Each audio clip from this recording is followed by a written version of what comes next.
After a short stay in Stockholm, our next stop was Rome, the capital of Italy. I was absolutely stunned at just how amazing the airport was and how modern it was. So we decided to go for some duty-free shopping, and then we decided to leave the airport via train and then go to our Airbnb because we had a long day ahead of us. After a short train ride, we finally arrived at their train station in Trastevere, which was their downtown. We had some pizza and then finally took a taxi to our Airbnb. Our Airbnb was a pretty standard flat on the third story of a building. It had everything that you needed, like 2 bedrooms, a living room, a bathroom, and also a kitchen. Now, it was pretty expensive. It cost us $700 for 2 nights, but at least it was close to all the main attractions and we had a great time staying there. In case one of you guys are looking to book a hotel in Rome or any other place that has lots of tourism, I suggest booking at least 3 to 4 months in advance, which was a huge mistake on our side since we booked exactly 1 day before our trip.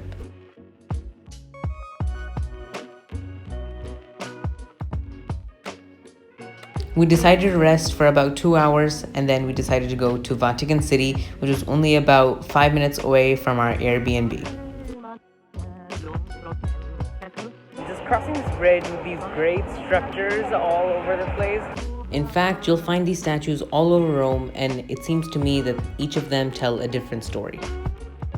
And in exactly about 5 minutes, we finally made it to the world's smallest country, Vatican City, but of course it took us a bit longer since we're the kind of people who like to take photos wherever we go. At this time, I tried to do that thing where you step into a new country and record it, but I guess it's just not for everyone, and I wasn't able to do it correctly. Right after entering, I first noticed that there were so many statues on top of the columns at St. Peter's Square, and I searched online, and apparently there are 140 of them, and that's only excluding the 80 others that can't be seen here.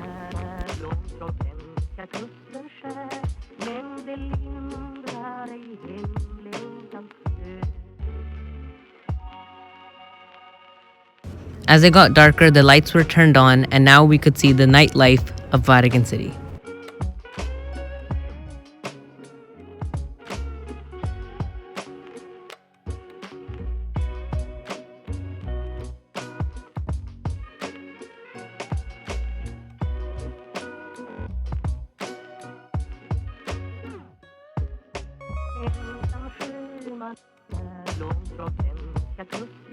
When the sun set completely, we decided to head back to our Airbnb as we had a long day of exploring ahead of us.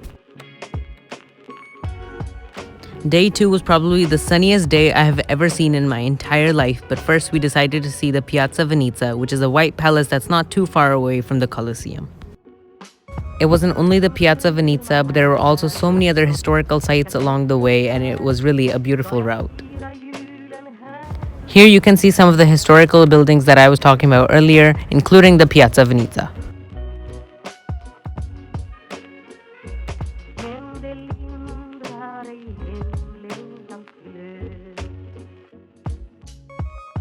And before we knew it, we were at the Colosseum, which is actually one of the 7 wonders of the world. And not only that, it's also the largest amphitheater that's still standing. We also made a huge mistake by going all around it, which I absolutely do not recommend, especially in the heat, because it really is much bigger than it looks and it's a very long walk. Then we spent 15 minutes trying to find our way out, but we got lost, so it took us another 15 minutes to find our way out, then another 15 minutes to walk to the Trevi Fountain, which you can see here. Now, the Trevi Fountain was a work of art itself, but it was also really crowded and it was also very hot outside, so we decided to head back to our Airbnb and rest before going to our final destination. And yes, indeed, our final destination was the Pantheon Temple, an ancient temple that is still standing today and is a magnificent piece of art. It's not that far away from the Trevi Fountain, so you can visit both of them at the same time, and also it's an amazing place to see the nightlife of Rome at night.